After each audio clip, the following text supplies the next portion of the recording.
നമസ്കാരം, ഞാൻ ആര്യ. എന്തൊക്കെയാണ് വിശേഷം? എല്ലാവരും സുഖമായിട്ടിരിക്കുമെന്ന് വിചാരിക്കുന്നു. ഇന്നൊരു മേക്കപ്പ് വീഡിയോ ആണ്. ബിഗിനേഴ്സിനൊക്കെ വളരെ ഈസി ആയിട്ട് ചെയ്യാൻ പറ്റുന്ന ഒരു സിമ്പിൾ ഗ്ലോയി മേക്കപ്പ് ലുക്കാണ് കേട്ടോ. വളരെ നാച്ചുറലായിട്ടൊരു മേക്കപ്പ് ലുക്കാണ്. അപ്പോൾ ഫസ്റ്റ് ഞാൻ സ്കിന്നൊന്ന് പ്രെപ്പ് ചെയ്യുക. സ്കിൻ കെയർ ഒക്കെ ഞാൻ ചെയ്തിട്ടുണ്ട്. അപ്പോൾ ഫസ്റ്റ് ഞാൻ യൂസ് ചെയ്യുന്നത് സ്വിസ് ബ്യൂട്ടിയുടെ ഒരു ഇലുമിനേറ്റിംഗ് പ്രൈമറാണ്. നിങ്ങൾക്ക് സ്ട്രോപ്പ് ക്രീം അങ്ങനെ എന്ത് വേണേലും യൂസ് ചെയ്യാം. ഞാൻ പറഞ്ഞ പോലെ ഇതൊരു ഗ്ലോയി മേക്കപ്പ് ലുക്കാണ്. വളരെ നാച്ചുറലായിട്ടൊരു മേക്കപ്പ് ലുക്കാണ്. അപ്പോൾ ആ ഒരു ഗ്ലോ നമുക്ക് സ്കിന്നിൽ വേണം എന്നുണ്ടെങ്കിൽ നമ്മൾ കഴിവതും ക്രീം ബേസ്ഡ് ആയിട്ടുള്ള അല്ലെങ്കിൽ ലിക്വിഡ് ബേസ്ഡ് ആയിട്ടുള്ള പ്രോഡക്റ്റ്സ് യൂസ് ചെയ്യാം. മാറ്റ് പ്രോഡക്റ്റ്സ് വെച്ചിട്ട് സെറ്റ് ചെയ്യാൻ നോക്കരുത്. അപ്പോൾ അതാണ് ഫസ്റ്റ് മനസ്സിൽ വെക്കേണ്ട ഒരു പോയിൻറ്റ്. ഓക്കെ, പിന്നെ ഞാനിതൊരു നാച്ചുറൽ ലുക്കാണെന്ന് പറഞ്ഞു. അതുകൊണ്ട് തന്നെ ഞാനിവിടെ ഫൗണ്ടേഷനല്ല, ഒരു കൺസീലറാണ് എടുത്തിട്ടുള്ളത്. അപ്പോൾ എൻ്റെ മാർക്സും ആ ഡാർക്ക് സ്പോട്ട്സും ഒക്കെ അങ്ങനെ തന്നെ കാണാൻ പറ്റും. ജസ്റ്റ് ഒരു ഷിയർ കവറേജ് ഉണ്ടാവുന്നേ ഉള്ളൂ. ആ ഒരു നാച്ചുറൽ ലുക്കിന് വേണ്ടിയിട്ടാണ് കേട്ടോ. നിങ്ങൾക്ക് വേണമെങ്കിൽ ഫൗണ്ടേഷൻ യൂസ് ചെയ്യാം, പക്ഷേ ഫുൾ കവറേജ് ഫൗണ്ടേഷൻ എടുത്താൽ ആ ഒരു നാച്ചുറൽ ലുക്ക് വരില്ല. പിന്നെ ഞാൻ ഇന്ന് കാണിക്കുന്ന എല്ലാ പ്രോഡക്ട്സിൻ്റെ ലിങ്ക്സ് കൊടുത്തിട്ടുണ്ട്, അപ്പോൾ ചെക്ക് ചെയ്ത് നോക്കാം. ഈ ഒരു ഐ ഷാഡോ പാലറ്റ്, അതിലെ ഒരു എൻ്റെ സ്കിൻ ടോണിന് മാച്ച് ചെയ്ത് പോകുന്ന ഒരു ഷെയ്ഡ് എടുത്തിട്ട് ഞാനൊരു പ്രൈമർ പോലെ ഒന്ന് അപ്ലൈ ചെയ്ത് കൊടുക്കുന്നുണ്ട്. അതിനുശേഷം ഒരു ജെൽ കാജൽ, അതാവുമ്പോൾ നമുക്ക് സ്മജ് ചെയ്യാൻ ഈസിയാണ്. അത് എടുത്തിട്ട് വളരെ റഫായിട്ടൊന്ന് വരച്ച് കൊടുക്കുന്നുണ്ട്. എന്നിട്ട് അതിനെ സ്മജ് ചെയ്യുന്നത് ഒരു ബ്രൗൺ ഐ ഷാഡോ യൂസ് ചെയ്തിട്ടാണ് സ്മജ് ചെയ്യുന്നത്. ഓക്കെ, അപ്പോൾ ബ്ലാക്ക് കാജലിനെ ബ്രൗൺ ഐ ഷാഡോ യൂസ് ചെയ്തിട്ട് സ്മജ് ചെയ്ത് കൊടുക്കുകയാണ്. നന്നായിട്ട് ബ്ലെൻഡ് ചെയ്യുക.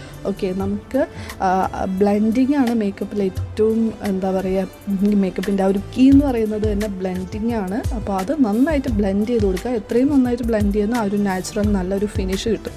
ഓക്കെ, അതിനുശേഷം ഒരു ഷിമ്മറി ഷെയ്ഡ് ജസ്റ്റ് ഒരു മിഡിലിൽ ഞാനൊന്ന് അപ്ലൈ ചെയ്ത് കൊടുക്കുന്നുണ്ട്. എന്തായാലും നിങ്ങൾ നോക്കുക, ഈ സ്റ്റെപ്സ് കറക്റ്റായിട്ട് നോക്കി ഫോളോ ചെയ്താൽ വളരെ ഈസി ആയിട്ട് ബിഗിനേഴ്സിന് ചെയ്യാൻ പറ്റുന്നൊരു മേക്കപ്പ് ലുക്കാണ്, ഒരു ഐ ലുക്കാണ്. താഴെയും ഈ സെയിം സ്റ്റെപ്സ് തന്നെയാണ് ഫോളോ ചെയ്യുന്നത്. പക്ഷേ നമ്മൾ കാജൽ എഴുതുമ്പോൾ ഒരു മിഡിൽ വരെ മാത്രം എഴുതിയാൽ മതി. എന്നിട്ട് ഫുള്ളായിട്ട് ഒരു ബ്രൗൺ ഐ ഷാഡോ വെച്ചിട്ട് സ്മജ് ചെയ്ത് കൊടുക്കുക. ഓക്കെ, അപ്പോഴാണ് ആ ഒരു നല്ല ഒരു ഡിഫൈൻഡ് ആയിട്ട് തോന്നുള്ളൂ ഐസ്. ഓക്കെ, പിന്നെ ഇതിനിടയ്ക്ക് കുറച്ച് സ്റ്റെപ്സൊക്കെ പോയിട്ടുണ്ട്. ഓക്കെ, ഐബ്രോസ് ഞാൻ ഇത്തവണ കുറച്ച് തിക്കായിട്ട് തന്നെ വരച്ചിട്ടുണ്ട്. അതുപോലെ മസ്കാര, നല്ല ഒരു മസ്കാര ഇട്ടാൽ യൂസ് ചെയ്താൽ നമുക്ക് ഫോൾസ് ഐലാഷസ് വെക്കേണ്ട ആ ഒരു ഇത് മാറിക്കിട്ടും. ഓക്കെ, പിന്നെ ഇവിടെ ബ്ലഷായിട്ടും ഹൈലൈറ്ററായിട്ടും ഒക്കെ എടുക്കുന്ന പ്രോഡക്ട്സ് ലിക്വിഡാണ്. ഓക്കെ, ഞാൻ തുടക്കത്തിൽ പറഞ്ഞ പോലെ കഴിവതും മാറ്റായിട്ടുള്ള പ്രോഡക്ട്സ് അല്ലെങ്കിൽ പൗഡർ ബേസ്ഡ് ആയിട്ടുള്ള പ്രോഡക്ട്സ് യൂസ് ചെയ്യാണ്ടിരിക്കുക. അങ്ങനെ ആകുമ്പോൾ ആ ഒരു ഗ്ലോ നമുക്ക് കിട്ടില്ല. ആ ഒരു നാച്ചുറൽ ആയിട്ടുള്ള ഒരു ഗ്ലോയി ഫേസിന് വേണ്ടിയിട്ടാണ് ലിക്വിഡ് പ്രോഡക്ട്സ് യൂസ് ചെയ്യുക എന്ന് പറയുന്നത് കേട്ടോ. അപ്പോൾ ഇത്രയൊക്കെ ഉള്ളൂ, സിമ്പിളായിട്ട് ചെയ്തൊക്കെയാണ്. ഞാൻ ഫേസൊന്നും കോണ്ടോർ ചെയ്യുന്നൊന്നും കാണിക്കുന്നില്ല. അത് ആവശ്യമുള്ളവർക്ക് ഒരു ക്രീം ബേസ്ഡ് കോണ്ടോർ യൂസ് ചെയ്തിട്ട് ഒന്ന് കോണ്ടോർ ചെയ്ത് കൊടുക്കാവുന്നതാണ്. ഓക്കെ, നോസോ ഒക്കെ നിങ്ങൾക്ക് വേണമെന്നുണ്ടെങ്കിൽ ചെയ്ത് കൊടുക്കാവുന്നതാണ്. പിന്നെ ഞാനിവിടെ ലിപ്സ്റ്റിക്ക് സ്വിസ് ബ്യൂട്ടിയുടെ ഒരു ലിപ്സ്റ്റിക്കാണ്, കുറച്ചൊരു ഡാർക്ക് ഷെയ്ഡാണ്. ഇതിനെ ഞാനൊന്ന് ന്യൂഡാക്കാനായിട്ടൊരു ന്യൂഡ് ലിപ് ഗ്ലോസാണ് ഇത്. പക്ഷേ നമ്മുടെ നാട്ടിൽ അവൈലബിൾ ആയിട്ടുള്ള പ്രോഡക്റ്റ് അല്ല. ഞാൻ നാട്ടിൽ കിട്ടുന്ന ഒരു പ്രോഡക്റ്റിൻ്റെ ലിങ്ക് കൊടുത്തിട്ടുണ്ട് കേട്ടോ.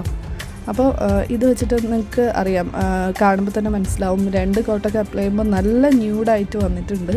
ഓക്കെ, അപ്പോൾ എന്തായാലും ഒരു ഗ്ലോയി ലുക്ക് എന്ന് പറയുമ്പോൾ ലിപ്സ്റ്റിക്കും കൂടി ലിപ് ഗ്ലോസ് അപ്ലൈ ചെയ്യാനായിട്ട് ശ്രദ്ധിക്കുക. ഓക്കെ, അപ്പോൾ ഇതാണൊരു ഫൈനൽ ലുക്ക് എന്ന് പറയുന്നത്. വളരെ സിമ്പിളായിട്ട് ചെയ്യാൻ പറ്റുന്നൊരു ലുക്കാണ് കേട്ടോ. ബിഗിനേഴ്സിന് ഇതിലും സിമ്പിളായിട്ട് പറഞ്ഞു തരാനായിട്ട് പറ്റില്ല. കുറച്ച് പ്രോഡക്ട്സ്, അഫോർഡബിൾ ആയിട്ടുള്ള പ്രോഡക്ട്സാണ് കൂടുതലും യൂസ് ചെയ്തിട്ടുള്ളത്. അപ്പോൾ നിങ്ങൾക്ക് ഇഷ്ടമായോ ഇല്ലയോ എന്നുള്ളത് കമൻറ്റ് ചെയ്യുക. ഇഷ്ടമായെങ്കിൽ തീർച്ചയായിട്ടും ലൈക്ക് ചെയ്യുക. ഇനി അടുത്ത നല്ലൊരു വീഡിയോ ആയിട്ട് നമുക്ക് വീണ്ടും കാണാം. Thank you.